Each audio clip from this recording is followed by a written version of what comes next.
when you're playing a division rival and it's a must-win game in a game where you never expected the JV teams to be on the field.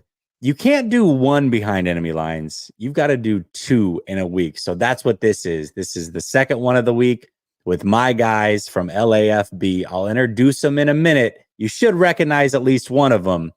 But there's so much to talk about with this matchup, and we're going to talk about it next.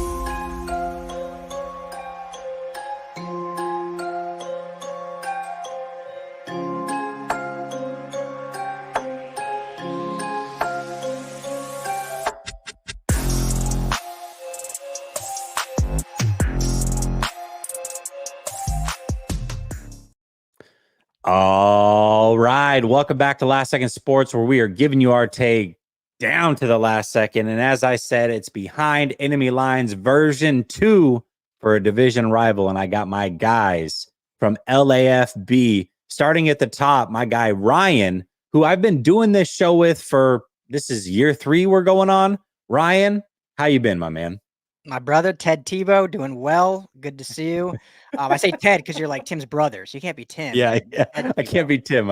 You realize you saw the tweet that I tagged you in a couple weeks ago, right? I'm like, I blame you for all of this. I'm honestly, it's one of my most prideful moments. It's like my daughter being born and like Jesse Naylor being known as Tebow. So right up there, but always good, man. I do have to ask, like, who was version 1? So we're version 2. We're the second fiddle. Who was version 1? Yeah, so you know him, Jake Ellenbogen. Okay. So he and I are a part of a roundtable sports deal every single week. Another company kind of pays us to go on and do shows with them, and it's a really great network. And Jake and I have gotten to know each other, so I'm like, I got to do 2 this week. I can't pick and choose. Like, I got 2 friends. We got to make it all happen. So I love Jake. We know Jake well, so that's great.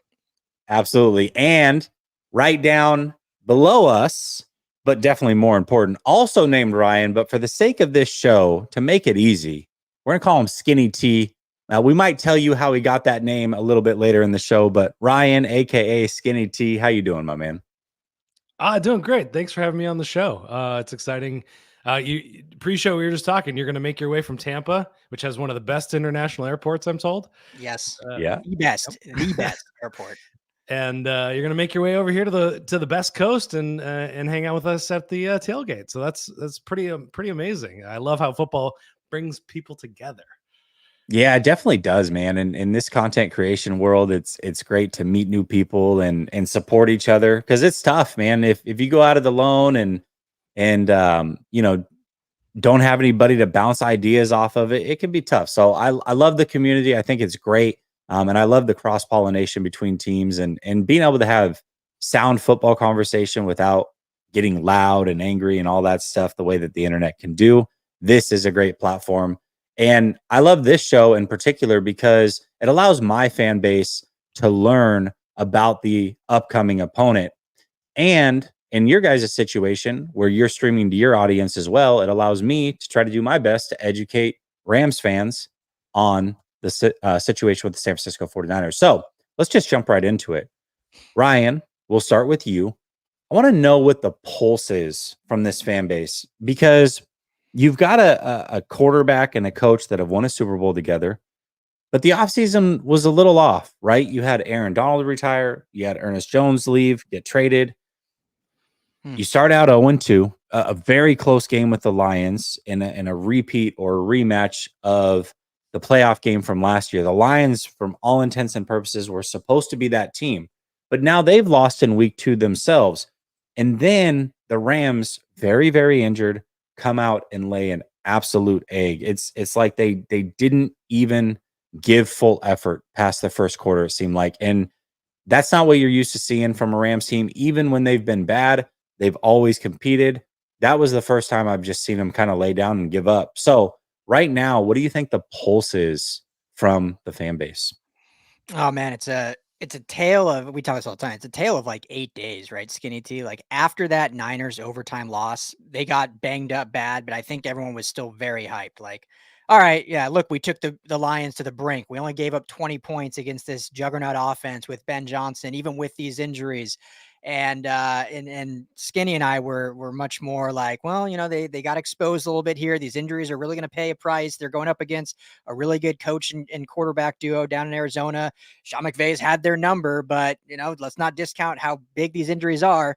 And that being said, we did not think it would be the Jelugging, or I just made up a word, but the bloodbath. Good. That's a good word to make up. I like it. I We're don't going know to what I use was it. trying to combine there, but the bloodbath that happened down in Phoenix, and yeah, I think it was, I wouldn't say the team necessarily quit or gave up, but they were just so outmanned. I mean, we knew this defense was going to have growing pains after everything you said.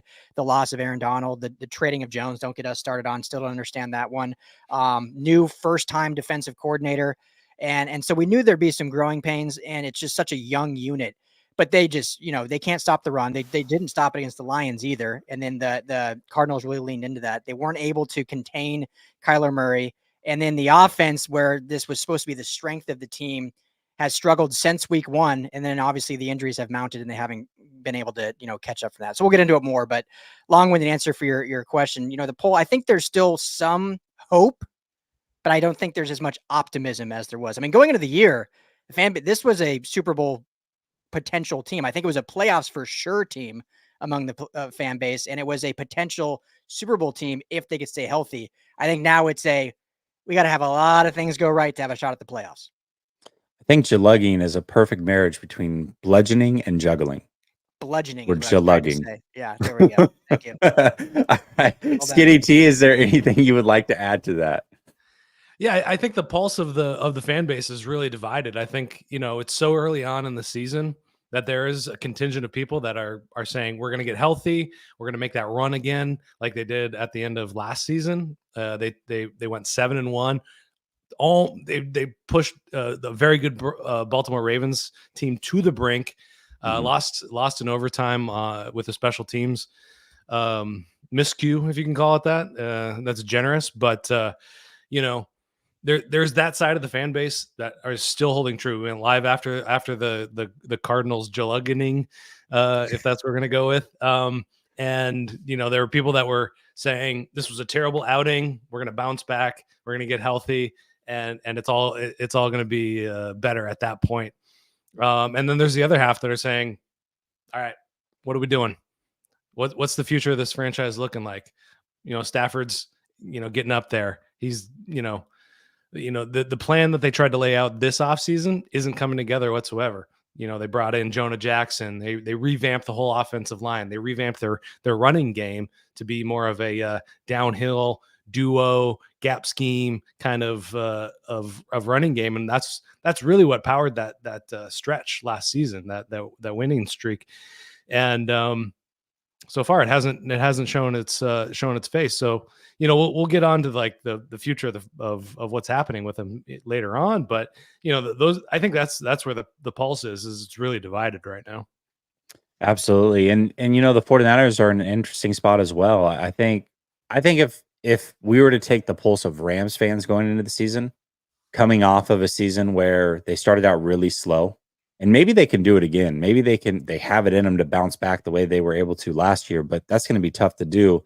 But a team that did bounce back, made a playoffs in the year that I don't think most people expected it, and then were a very, very good team. I mean, they fought the Lions to the brink, and the Lions fought the 49ers to the brink. So I think expectations were, hey, let's get this team to the Super Bowl potentially. I know a lot of Rams fans I respect thought that could be the case, even though Donald retired, and they love the draft picks, and you got Cooper Kupp and Puka Nacua, like that's going to be unstoppable. And it just kind of fell apart really quick. But on the other side of things, 49ers, we know there's Super Bowl expectations here. Mm-hmm. But the offseason was really, really interesting because you've got Brandon Ayuk that held out. You got CMC that wanted more money. He got it pretty quickly, but then he injured himself and was out all offseason. Then he is on injury reserve after trying to play in week one. You got Trent Williams that held out all offseason. You've got Dre Greenlaw that was already out, Hufanga that was already out, might be returning this week. And so the injuries started early, or the rustiness started early for those guys that missed training camp. Yet the expectation still stood. they come out week 1 and it's like, oh man, maybe none of it mattered because you just beat the crap out of the Jets, who a lot of people were really, really high on. And then week 2 happens. You lose to Minnesota, which is pretty normal. I mean, when they play Minnesota in Minnesota, they don't win there. But the way that they were low-key dominated was disappointing. And so now you've got all these injuries going into this game, almost as injured as much as the Rams. Not quite, but close. And fans, I feel, are like, if they lose this one, they're ready to jump off the ship. Like, it's over. Like, just burn it all down. You know what I mean? So it's the 49er fans are hanging in the balance right now. They're still cautiously optimistic, but if they lose this one, I think that fans are going to be beside themselves. So that's kind of where the 49er fan base is right now. Is it, Jesse, if I can ask, like, does to you, because that makes total sense, and there is a lot of parallels with that. If they were to lose, is it one of those, we were just snake bait again with injuries, or is it like, what is going on? Is there deeper issues with Shanahan and Lynch and whatnot? And is Purdy the guy, whatever, all that conversations. I know you do it every week, but do you think the fan base is starting to be like, if we reached our peak, is this the George Karl Nuggets? We're like, we're not getting past the playoff rounds with Carmelo. Like, do we need to just build this thing back down? Like, are they at that point? Well, we'll get there. We're gonna tee up a topic that I think will answer that. So we'll get to it. That's a really good question. But I will say this, and it was very, very unpopular. And I said it once. It was in like March or something. And I really believe it. But I knew the 49ers weren't going to go this route. So it's not like I was going to belabor the point. But I said, if I were running the 49ers organization, and clearly I'm not, you probably don't want me to, 49er fans. But if I were, I would have torn it down this offseason. Not completely, but I would have gotten rid of Debo, Hargrave, Armstead was already gone, Trent Williams, all the big contracts, gotten as many draft picks as I could, and try to retool on the fly so that way they could be competitive as early as next year again with Brock Purdy under contract. But you've got all these young players that are up and coming and you're developing and what have you. Versus if you go all in this year and it doesn't work. And to be frank, the only way that it does work is if you win the Super Bowl. It's a Super Bowl or bust season. But if you don't win the Super Bowl, I believe going all in, extending guys like CMC, extending guys like Trent Williams, and having older players on the roster like a George Kittle who's past 30, but 30 for him, I mean, he's closer to Gronk than Kelsey. Kelsey's 35 and he's fallen apart, but Gronk retired at a very young age. And I think Kittle, his brand of football is very similar to Gronk's. Debo, although I think he's about to be 29, he's more like a running back the way that he plays. And so he's starting to fall off a little bit. I just feel like if you don't win it this year, you've really set your franchise back multiple years by making the decisions that they made. And for me, I was willing to forego that for a season, see exactly what you had in Brock Purdy, allow you to make the correct decision going into next offseason on whether you pay him or not, and then have a franchise that is young and building towards a quick rebound versus now what do we do after this season? I think it could get hairy. So we'll see. So you would have done what the Rams did in the 23 offseason. Yeah. Where they kind of they didn't tear it down, but they definitely shed off a lot of those contracts and then made the playoffs. For sure. Yeah. And that's the point, is that if they had drafted really, really well, and they actually did a pretty good job in this draft, it feels like, but you add a couple more picks to it and play those guys early. And if Brock Purdy is who everybody thinks he is, then you still might actually make the playoffs in that scenario. So, yeah. Brother Bob, or excuse me, I figured it was Brother Bob. Dave Barclay, these two both talk a lot of trash. Dave says, late second sports, trade Kyle. He's not a Kyle Shanahan fan. Brother Bob says, Rams suck. Just say it. It's clear. Fact. Even I remember Brother Bob. I say it every year. What's up, Brother Bob? How can you forget him? Matt says, Triage Bowl. Isn't this the facts, man? 808 Niner says, run the friggin' ball. This is a 40-plus run game. The problem with that 808 Niner is that they've got to trust somebody other than Mason because he can't run it 40 times. Dave Barclay says, 2 beat up bad teams should be a hell of a game. And then he says, spell it Jalugling. I need to hear it again. I don't know if I can say it again. I was going to say, I don't think any of us could actually Jalugling. Jalugling. I think it might have been. Brother Bob says Puka and Cup can't stay healthy. Facts. Yeah, Cup man. He had one good season, one incredible season, and he hasn't been able to stay healthy since. It's a little bit of a bummer for him. All right, Skinny T, we'll start with you on this one. Rebuild, retool, or continue. And let me lay the groundwork for this. Ooh. If the Rams season goes on par with what we've seen, they don't make the playoffs, they continue to be beat up. You've got some aging players as well that are highly paid on that roster. Do you think they should retool, meaning just kind of add some more pieces through draft and free agency and make another run next year? Rebuild, which means getting rid of all of the old contracts and moving on, or just continue as they are and write it out? What do you think? There's not a ton of old contracts on this one. There's just some top heavy ones. Okay. So,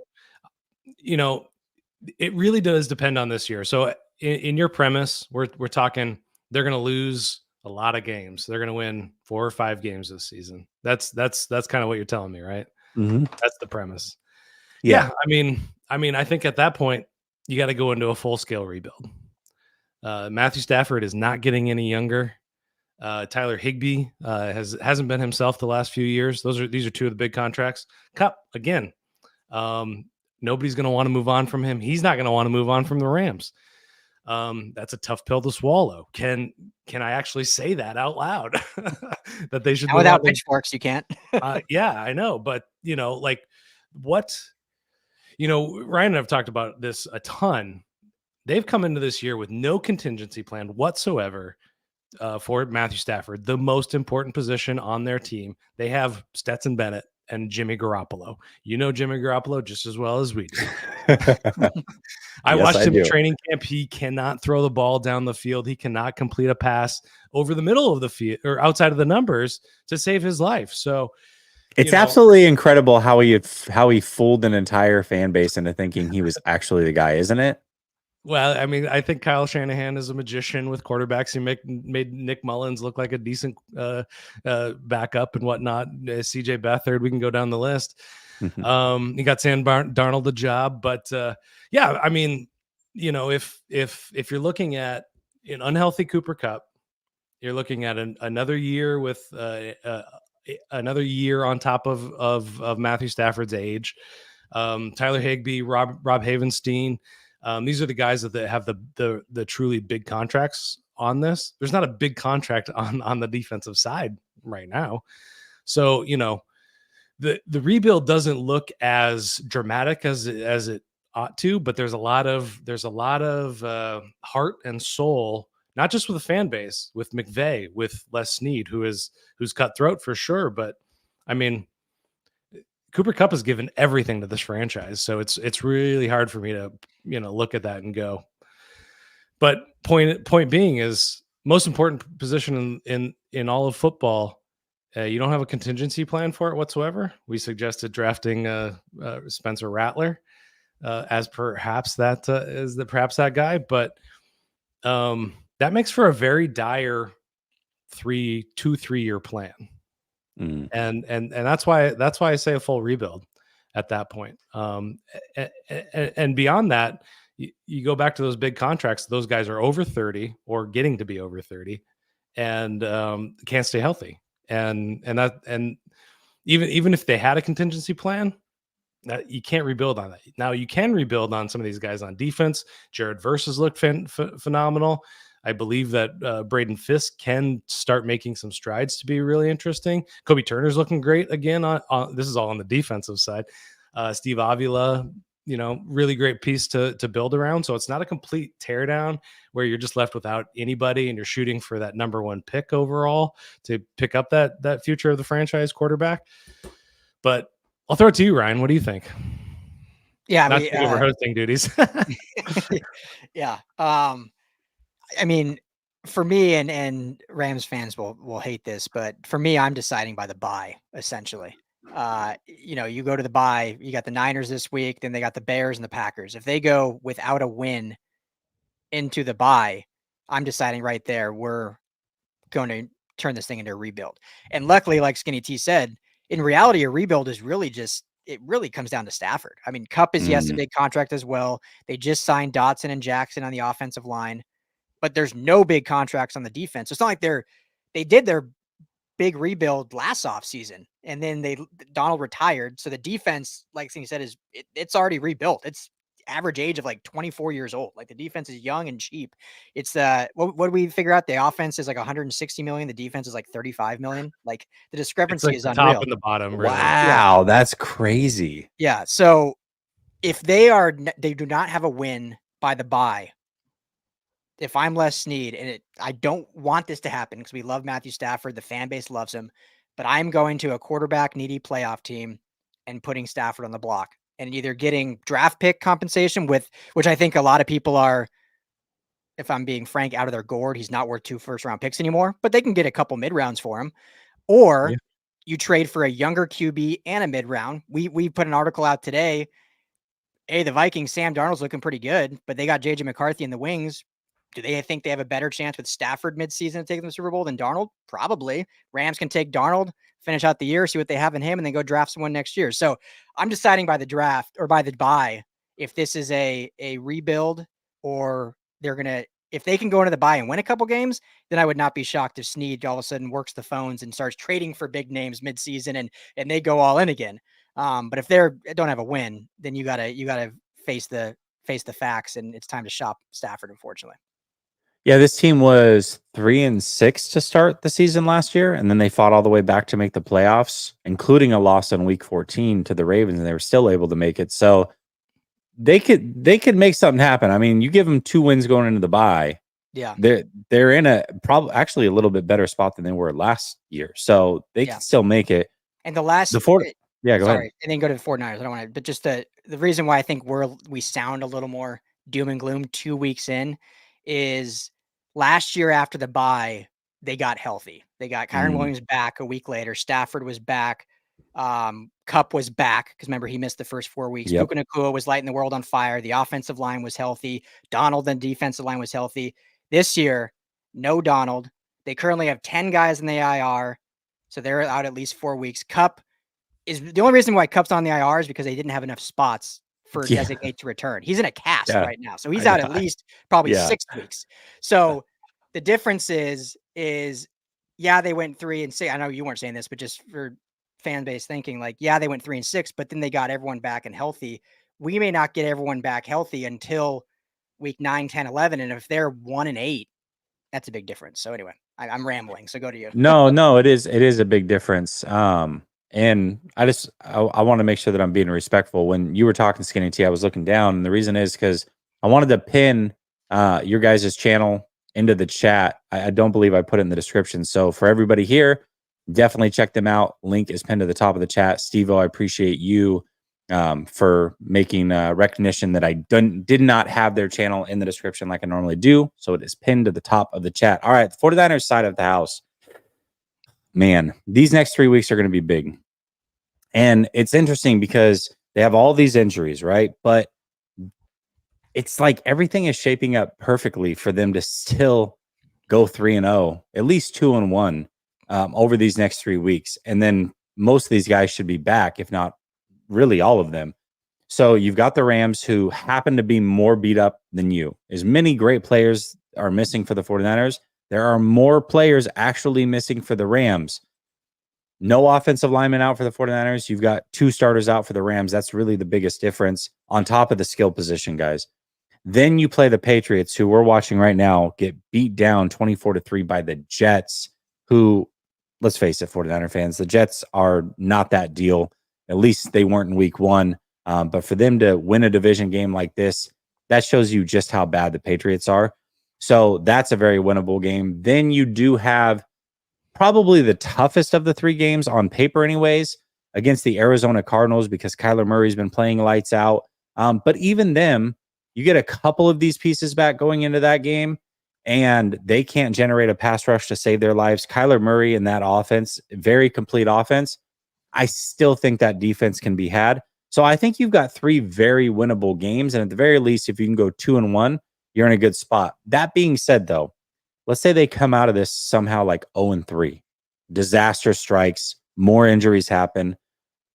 It's got to be a I'm not going to say a rebuild. It'll be a retool. It'll be exactly what I said should have happened this year. The problem is it's going to set them back another full year because they reworked those contracts like I had said with CMC, Trent Williams, and Debo.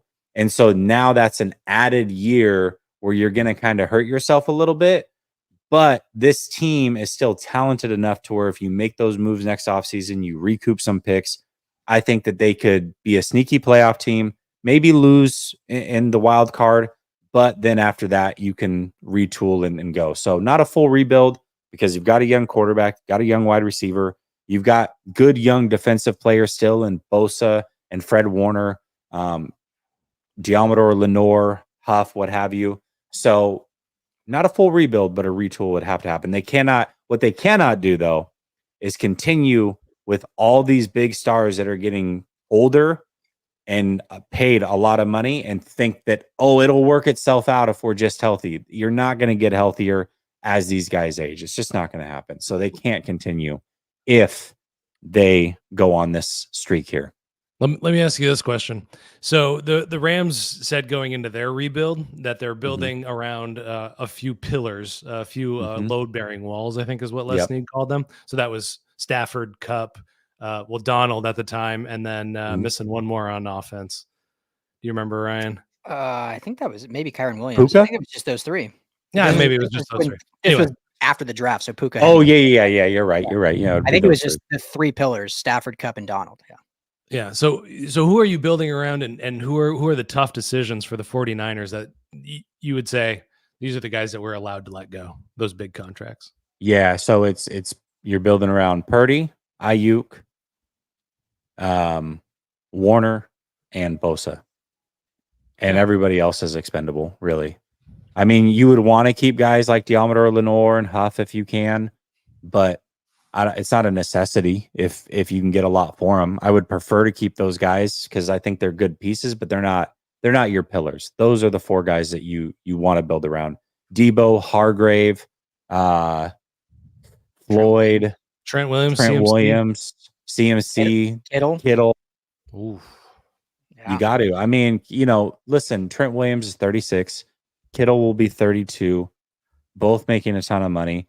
CMC's 28. We know in running back years, it's like dog years. He's like 35, right? 40. And then Debo being 29, injured again. You just can't continue to do it with these guys. You can't. If things go awry, that's what I would do. I'm not saying fire sale them all now. I would have done that this offseason. I already said that. But if they win, obviously you do whatever you want after that. But if it goes bad, that's what you got to do. You got to have a little bit of a fire sale. Do you know who's the, like, I always forget the exact term, but who's the bookkeeper for the Niners? Like the Rams have a guy named Tony Pastores who like handles the contract. He's the magician. Like Les Snead gets all the credit, but Tony Pastores is the magician because what the Niners have done, every name you listen to the fact that they're all making buco bucks and they're all like under the cap. It's quite impressive. Do you know who that guy is? Parag Marate. There you go. Yeah. Parag Marate. And it's funny because there's a lot of fans that don't mess with him because he is old school, right? You do see this every year where whether it's Bosa, Kittle, Debo, Ayuk, it always takes forever to get these guys paid because they're haggling and dealing and whatever. But one thing that the 49ers contracts always have in them is an out after the second year, like a hard out after the second year. Somehow they always sneak that in. I'm sure that's a point of contention in a lot of these negotiations, but it's in there. It always ends up there. So, say what you want, but it's been working for him. Dave Barclay says, yep, Jets making the Jets look good. See that. Okay. Dave says, what's each team's worst and best facet right now? Let's split them up. Ryan, why don't you give me the worst facet right now? And then Skinny T, you can give me the best. Yeah, I won't even belabor and talk long. It's the run defense. I mean, it's okay. And especially with the Niners' ability to run, regardless who's at the running back position. I mean, if they, I know one guy said it, if they commit to the run, they'll run for 200 plus yards. Rams can't stop anyone right now. All right. What's the best facet, Skinny T? It's a combination. It's a McVay Stafford combo. They're both incredible at what they do. McVay just schemes guys open up into space. I mean, Shanahan's great at it too. I love Shanahan as an offensive mind. So give credit where credit is due there for sure. And then Stafford is just like, he's an underrated quarterback. He's kind of finally getting some shine among the media, but I think that probably the average fan still thinks of him as the loser from Detroit that can't pilot a radio flyer wagon to the playoffs to save his life. And but what he does with the ball week in and week out, what they did against Detroit in week 1, that was all him. I mean, he put that team on his back in that game. So those are their. If you could build around Stafford, you could do that again. But here's an interesting question, which we don't need to discuss at all. Is like, can McVay handle losing? That's what I was going to ask though, because in the rebuild scenario, and I'm glad that you reminded me. Does that mean McVay's gone too? Because I don't know that McVay wants to go through that again, right? He has so many options, and he showed his chops this offseason during the preseason rather, where he was kind of doing a little bit of announcing and the broadcasting thing. It's like, oh yeah, no, he would be really, really good at this, and everybody now knows it. So I mean, anybody would pay him for sure. Yeah, he'd be fantastic. I think, and not to belabor it again, because I want to hear about the Niners' weakness and strength, but I think he'd be willing to. He seems really committed, at least till the end of his contract, depending what that rebuild fully looks like. And like we kind of mentioned, I think the rebuild is really just at the quarterback. And if they can get like a Darnold or someone that at least can be competitive, and then maybe go draft, I keep putting out there now because it's SC Miller Moss, go get Miller Moss in the first round or something.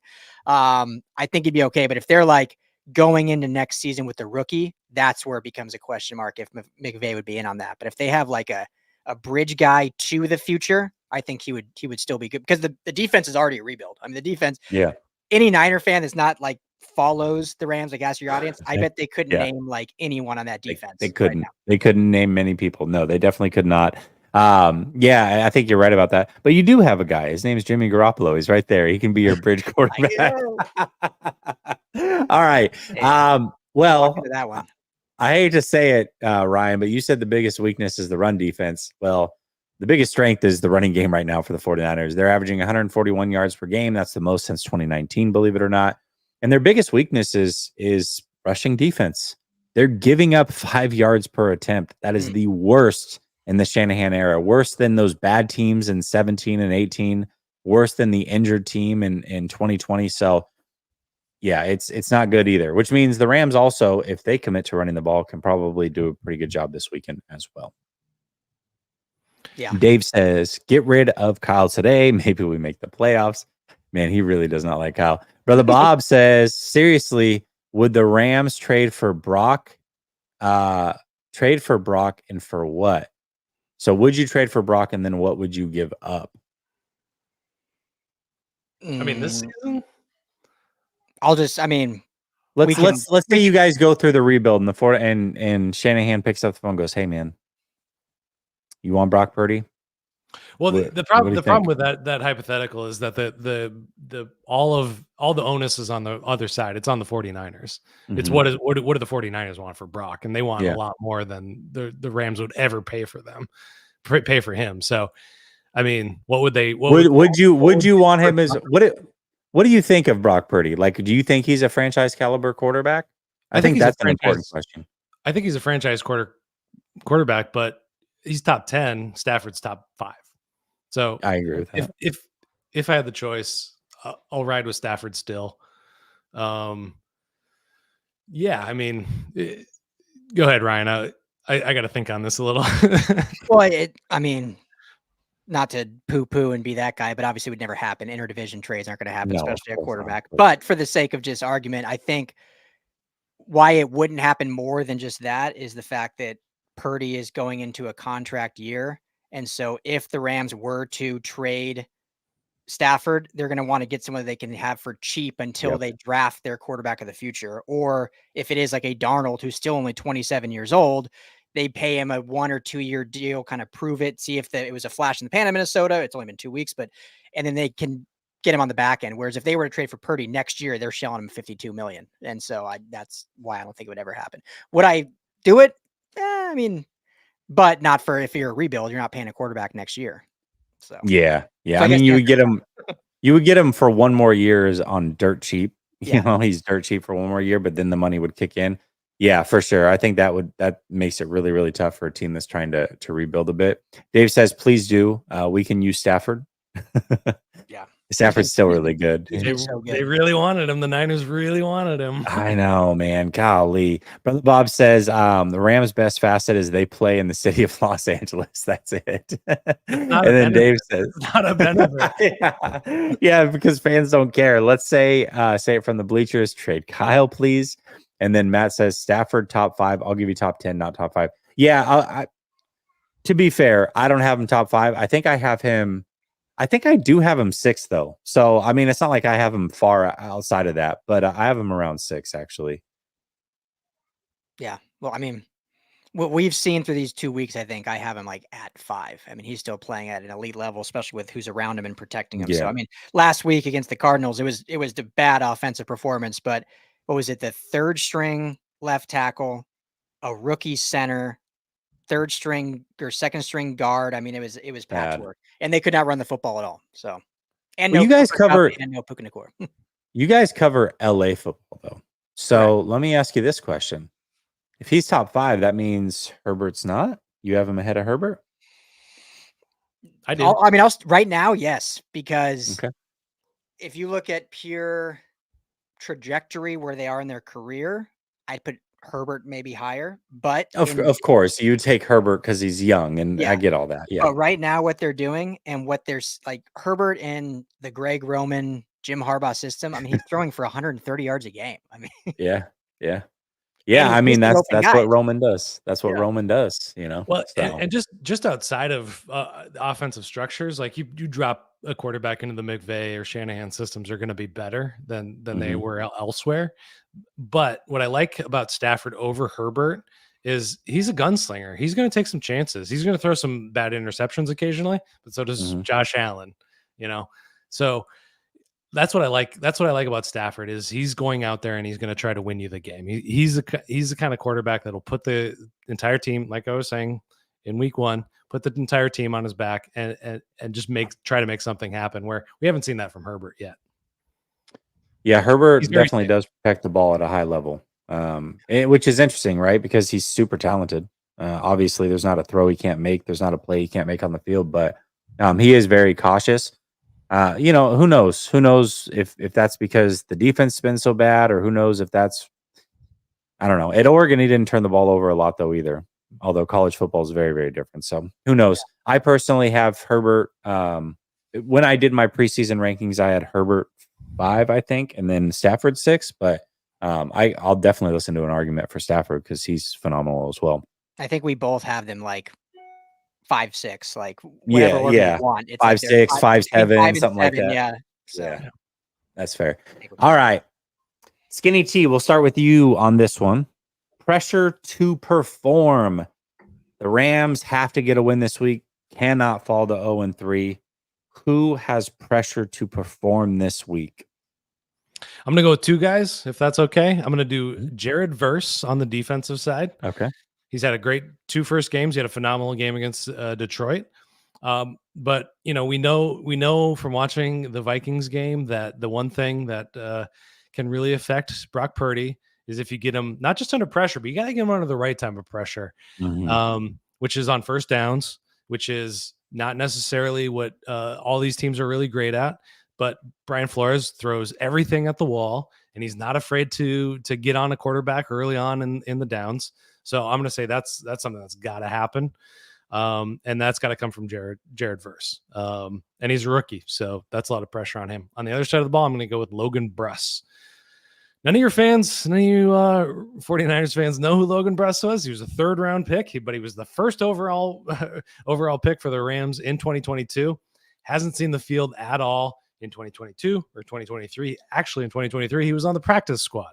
Now he's a starter. And that means that they're pretty desperate. So, he's got to step up and not be as bad as another person nobody knows, who is Warren McClendon, who just got blown away both at left guard and then at right guard.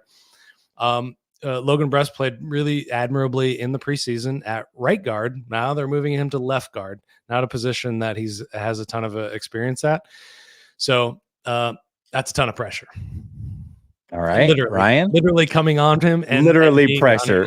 Yeah. Yeah, I mean, the easy answer is just name every offensive lineman that will be playing in this game. But I'll go a little bit behind the offensive line, and I'll go with Kyron Williams because you mentioned the San Francisco run defense has not been great, even with how elite the defenders they have in that front seven. And the Rams, because of this kind of turnstile offensive line through 2 weeks, have not been able to get the running game going. And probably maybe your Niner fans can relate, but Sean McVay likes to abandon the run very quickly, especially if they get down early. And this is a game where they cannot do that, especially if they're able to expose a little bit of the Niners rush defense. And we've talked about it before. You know, when you have a patchwork offensive line, like the last thing you want to do, especially against elite pass rushers like the Niners have, is make them pass protect 40 plus times a game. Like the run game is where they can eat better. And, you know, whether it's gap scheme, zone scheme, whatever, they will be more successful in that. And I'm not a coach. I'm not pretending to be, but that's just what we've seen over the history of just the NFL, college, high school, every level is the run game is easier for the offensive line to have success, especially when the pass rush is elite. So Kyron Williams got to have a big game, got to get him 20, I would say 25 carries in this game. That won't happen, but if they get 20 carries, I think every show I've been on with you, Jesse, I talk about running the football and getting 30 plus carries. So I'll just continue that trend. Yeah, and where's Blake Corum? I know he played a little bit last week, but it's like, man, you drafted this guy and it's just it's so bizarre. You've got two guys that you should be able to rely on. Like the 49ers are in a situation where they lost Elijah Mitchell in the offseason. He's done for the year. And then, you know, CMC's out. So Mason's been marvelous, but he's the only guy that they trust right now, and probably for good reason. Like there's just not a lot behind him. Blake Corum, though, is a guy who put Michigan on his back quite literally and drugged them to a national championship. So you would think going after him, and as excited as you were, that you would want to use him a little bit more, but just really hasn't been there. So I think using the two-headed monster is smart. And oddly enough, the offensive line is still very banged up, but it's healthier than what it's been. From what I understand, you're going to have your actual starting left tackle back and your starting right tackle are both going to be in there, which has not happened at all this season. So the interior is still very, very bad. Although Bo Limmer, loved Bo Limmer. I was pissed when the 49ers did not draft him. They took Jarrett Kingston instead. But I think the offensive line, believe it or not, might be a little bit healthier than what it was even a week ago. For sure it is. You're 100% right. Go ahead. Yeah, it definitely is. And this guy knows ball if he knows Bo Limmer. That's a true test right there. Yeah. I think that's always like the true test of like fan bases. Anytime somebody says they're a fan of a team, I always say, all right, give me your starting 5 offensive linemen from left to right. A lot of actual fans of their teams can't do that. So that's how you can tell. All right, you passed the smell test. You're good. Yeah, and then he's the backup. So well done, backup. Yeah, and I would say that Blake Corum probably suffers from the same thing that Isaac Guerrero is going through right now, which is probably doesn't know the blocking schemes as well as he needs to. And I think that's that's an instant doghouse for anything from this kind of coaching tree. That like if you're in there, you got to know your pass blocking as well as your run as well as the running schemes, because we're not going to put you in there because the defense is going to know exactly what you're in there for. So that, Blake Corum was over there jotting down notes in the preseason, and everybody thought, oh wow, look at this guy. He's a student of the game. He just can't wait to get in there. You just got to give him a chance. No, they gave him that because he's still trying to learn. And it's, gosh, a real student of the game, like literally a student. Yeah, literally a student. You need to learn, pupil. No, it's very true. I mean, JP Mason, who, like I said, he's been marvelous so far this year. We knew he was this good. He had something like 83 carries going into the season and averaging 5.6 yards a carry. So we knew he could run the ball, but he wasn't getting on the field because he didn't know his blocking assignments. He wasn't a good route runner, a good receiver. And so it's just like they didn't play him as much as what we all had clamored for. And now he's finally getting out there and smashing it. And maybe Blake Corum will eventually be that guy, but you are right about that. Shanahan and McVay, both very particular about knowing exactly what's going on. And if you don't know, it doesn't matter where you were drafted or how good you are or any of that stuff. We're not going to play you. It's just the way that they do it. Yeah. Yep. Well, and it's crazy. This is getting off on a tangent, but these running backs, and it's such a, I feel so bad for these guys' position that, they have a short shelf life, but then, it's hard to get paid and you're so interchangeable. But at the college level, like if I'm a coach, like I'm telling these guys, like you have to be so diverse in what you can do. Like you cannot just be a great runner. Like you have to be able to block the hell out of it. You have to be able to catch the ball in the backfield, a great route runner, all these different things. Otherwise, even if you get drafted, you either won't play or you have a one contract and that's it. So it's crazy that that's not sinking home, seeing the history. And then I don't want to be like that get off my lawn guy, but then they complain about it. It's like, well, you can see how it's going. So change it when you're younger or whatever. Yeah, exactly. Matt says Brock is anywhere from 11 to 15. Yeah, I think my preseason rankings, I ranked him 10. And then I said I would listen to anything from 10 to 14. I think it's fair. It comes down to preference when you're choosing between him, guys like Dak and what have you. So that's where I was at with it. And then Matt says simulated pressure is Kyle Shanahan's kryptonite. Yeah, interesting stat. So to me, the three best defensive coordinators in the league are Flores, not in any order, but Flores, Schwartz, and Spagnuolo. Kyle Shanahan, since taking over for the 49ers, is 1-9 against those guys. So there's something to having a bunch of guys near the line of scrimmage that really kind of gets them out of their game. And Kyle Shanahan talked about it. He said the reason it does get us out of our game is because we know it's tough to run against a front like that. And then you can't go play action against it because if you're wrong and they're blitzing, you're almost guaranteed to take a sack. So it really just throws them completely off of their game plan. I'm surprised that more teams really haven't picked up on it and said, this is what we're going to do.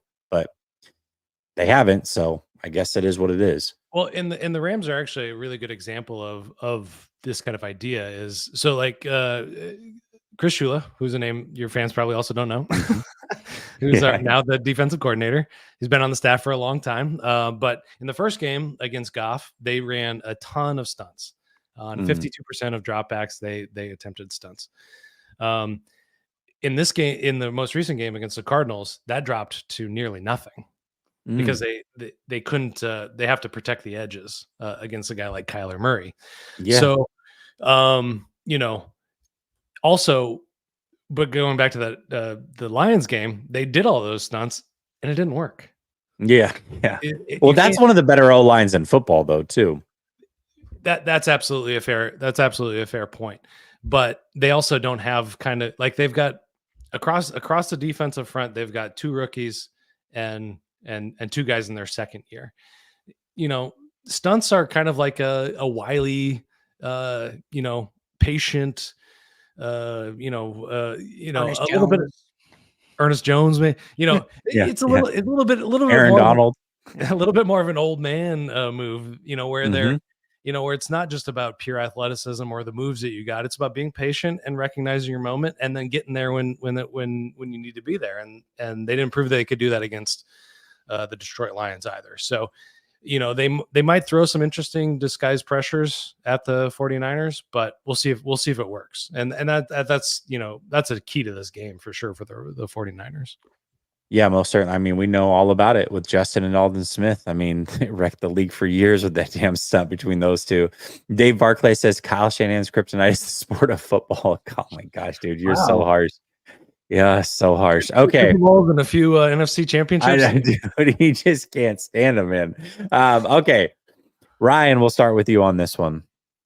And I have a inkling based off of the way that you guys have been talking. But if the Rams are to win, let's make it simple. If the Rams are to win, what's one thing that they executed on Sunday in order to make that victory become a reality? Well, I don't want to use a cop out, but they would have. I don't think they can stop if they would have slowed down the San Francisco run game. I know I talked about it earlier, so I don't want to just repeat it. But if they want a shot, I think they will slow down the run game. I think right now they're giving up close to 190 yards. It's only 2 games, but 190 yards on the ground. I think you said the Niners are averaging 147. If they can Mhm. somehow keep them in like the 120 range, I mean that sets them up really nicely, because even with how banged up the secondary is too, I think this, as crazy it is, their strength is almost in that secondary because of what we've seen in the run defense. So I think they'll have a little better shot in that regard. And yeah, I'll leave it that. I'll let Skinny answer more, but I would just say if they can slow down the run game, that's what they would have done in order to win this game. All right. Yeah, I think for me, it's kind of also on offense. You know, I already mentioned they got to find a way to get pressure, but I think on offense they got to find a guy that isn't Puka Nakua, isn't Cooper Cup, Mm. that can catch for more than 100 yards in a game. Now I haven't gone back and looked at when was the last time somebody not named Cooper Cup or Puka Nakua wasn't the top receiver for this team, but they're gonna have to find somebody. Now, so again, 49ers fans probably don't know the the depth behind this, but you got Demarcus Robinson, who was pretty good towards the end of last season. Tyler Johnson, who had a good game against the Detroit Arizona. Lions. Oh, okay. Arizona. I don't know. He had a good game against somebody, and and Tutu Atwell Yeah. and Jordan Whittington. So those are the four guys, and somebody in that's got to find something within themselves. They got to tap into their inner Puka Nakua, Cooper Cup, and find a way to open up this offense in a way, because as Ryan alluded to, Sean McVay does not feel confident in an offense that he's not passing in, and that's something we've seen all of the years that he's coached. And if that's not happening, he just kind of throws everything away and blames it on not being able to find a rhythm or let things develop. And yeah, so I think, and then kind of a wild card here is Joshua Carty. He's on the injury report. The Rams drafting Oh, kicker. wow. So he's got a bit of Okay. he's got a bit of a groin thing going on. They moved Tanner Brown onto the practice squad. I think that was on the the move practice that they squad. made. So they're kind of hedging their bets on a kicker, but a kicker with a groin injury, a lower body injury for a kicker, he's got to be perfect. That's what I'm going to say, is that a key to this game is that he's got to be 100% from if Carty is in this game or whoever's in this game. You know, who would have thought that a showdown between Kyle Shanahan and Sean McVay would be down to the running game? But what that means is there's going to be some kicking in this game as well. There's going to be some field goals in this game. So Yeah. that's going to have to happen for the Rams. Yeah, absolutely. And I think there is still some talent in that receiver core, but it is young, somewhat unproven, I guess, with Whittington. And then, Tutu actually played really well against the 49ers. Was it last year? Maybe Week in the first 18 game? with Was it Carson week Yeah. Wentz, with Carson Wentz Yeah. as the QB. Yeah.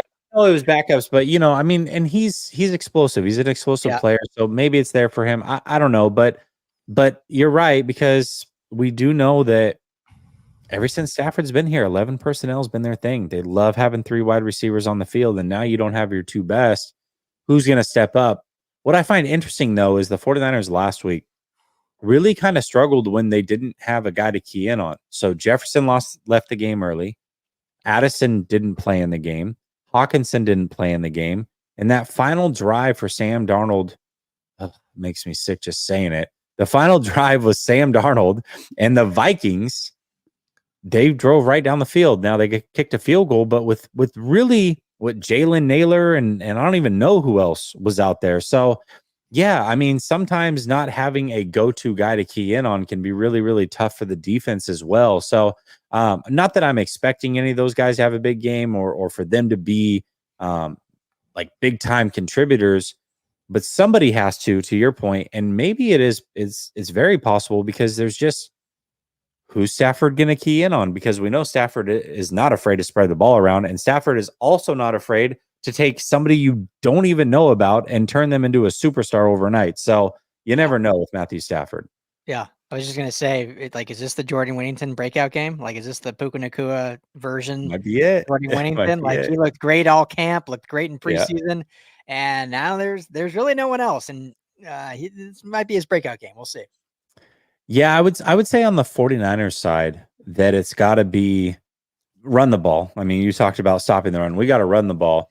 But turnovers last week, man, you had Brock Purdy turn the ball over twice, which is uncharacteristic of him. And then you had a blocked punt. So basically 3 turnovers. You can't win many games going that way.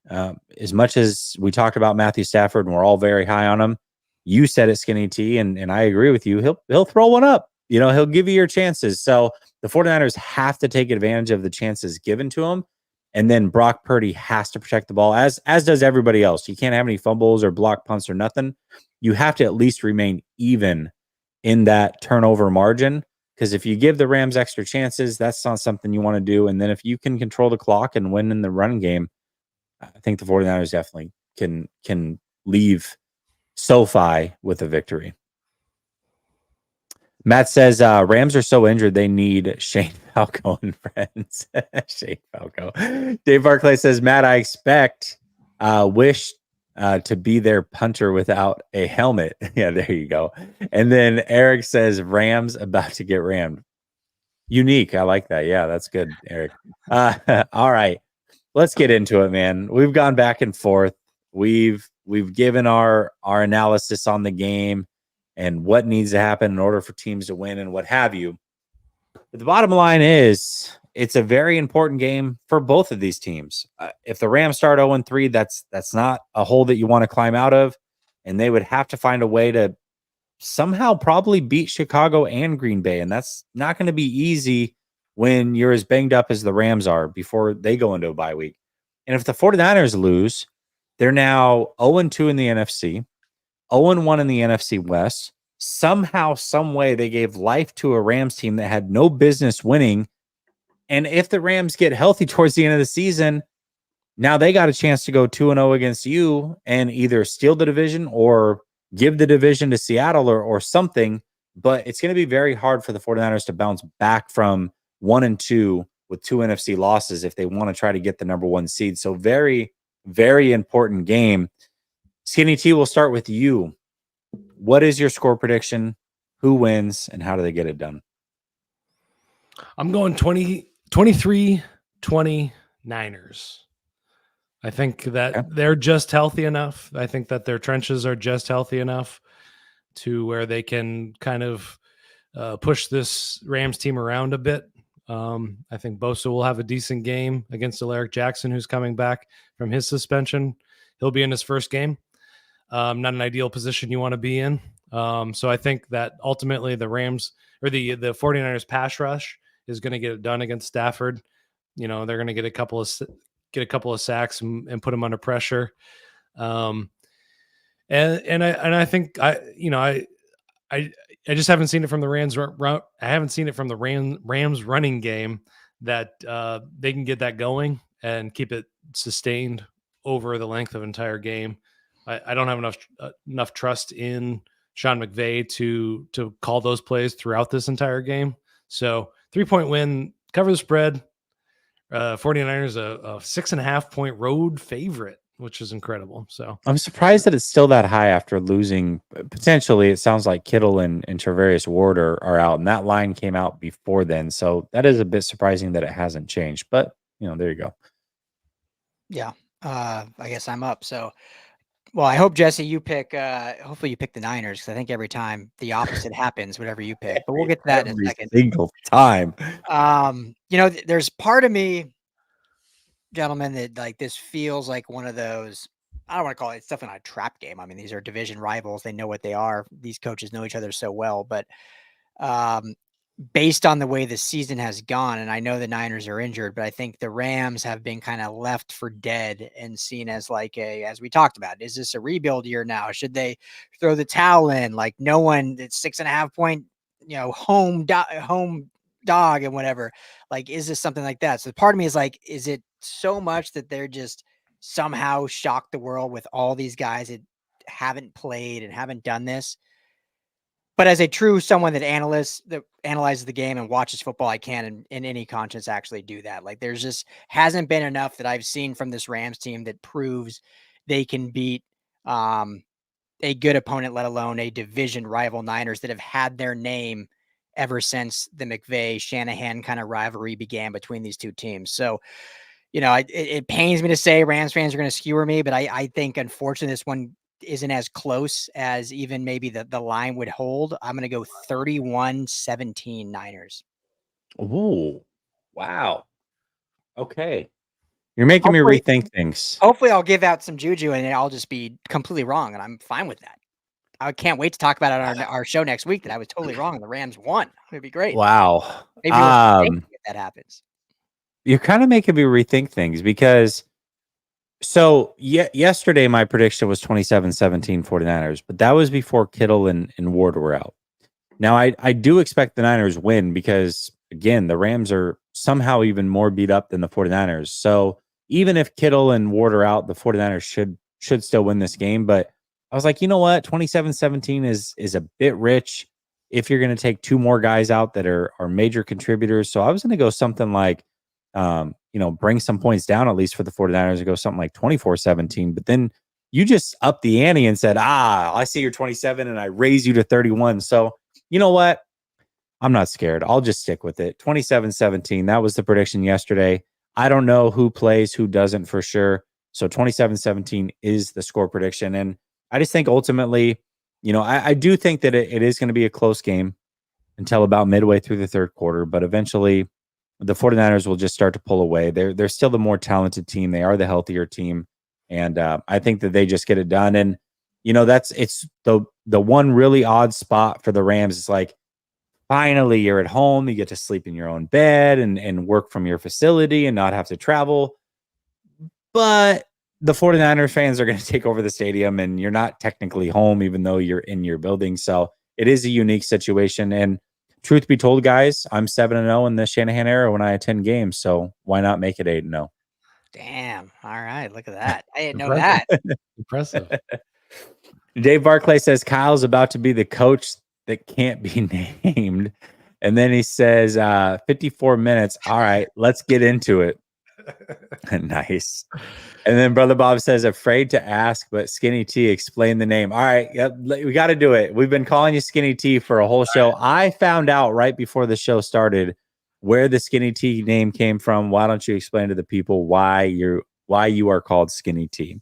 We've done several live shows with Rams fans and nobody's ever asked. Nobody's ever asked. So I haven't told it. My show, my people don't know this. So, okay. It was, I was a couple years in with LAFB and, we got access to Radio Row for the Super Bowl. And this was the Rams Bengals Super Bowl as well.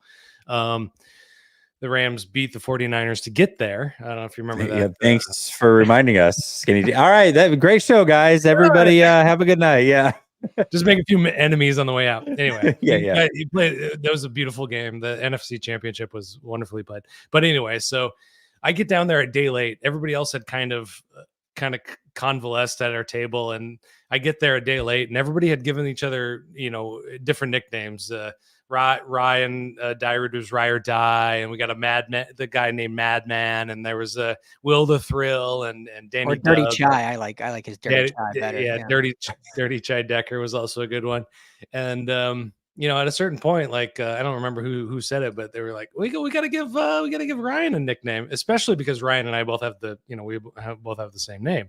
Yeah. And so, Madman, who's Jamal Madney, who does our USC show and our UCLA show, he says, Skinny T. just pulls it out of nowhere, basically. And really the answer was, so you see that shirt that Ryan Dyrud has on there for those of you on YouTube. I bought a couple of those just for Radio Row so I could wear them. I bought them and they were a slim fit. I'm 150 pounds, 5'8", 150 pounds, same size as Tutu Atwell. So I bought medium. I'm in no world am I a large in any way. So I thought it would be fine. But Madman thought it was funny to call me Skinny T. And I've never had a nickname ever in my entire life. I've been Rye Guy, anything like that. Yeah. I've never had like a real stuff. nickname.